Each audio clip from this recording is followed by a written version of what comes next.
we bought this house in 1996. There's always been flooding on Hoopers Island tidal. However, since Isabel hit, and I think it was 2004, it has just really gone downhill as far as tidal flooding goes.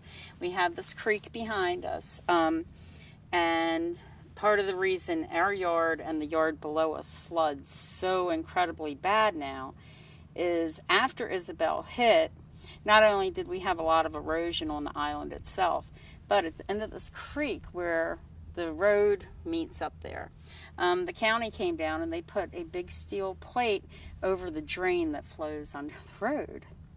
So what happens when you stick a wet rag in a toilet? It's going to back up. And this is mostly sediment in our creek. There might be 2, maybe 3 inches of water.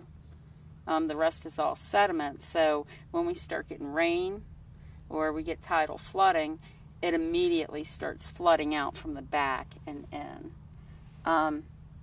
As a result of that, I lose a lot of stuff. I was telling you when you got here, my deck, it was wooden.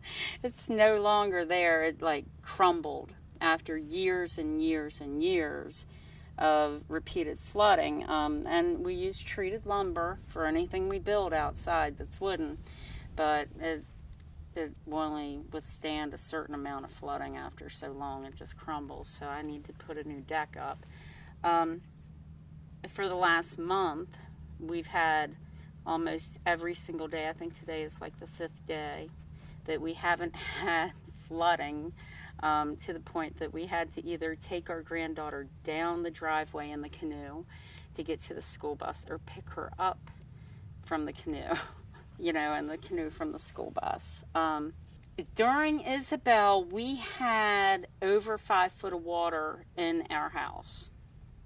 And when we renovated, because we wanted just to move and we didn't have flood insurance, that was a rude awakening.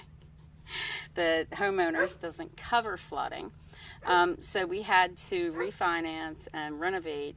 We did retrofit our house to FEMA standard with like this green board. It's supposed to be able to withstand water against it for like a half hour, 40 minutes.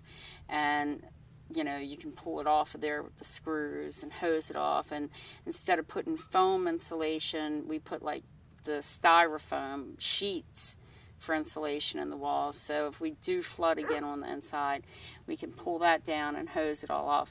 But we wised up. We went and got flood insurance. So honestly, if the big one comes, I'm out of here. And so you're like insurance poor, car poor. It's like I'll never be out of debt as long as I live on Hoopers Island.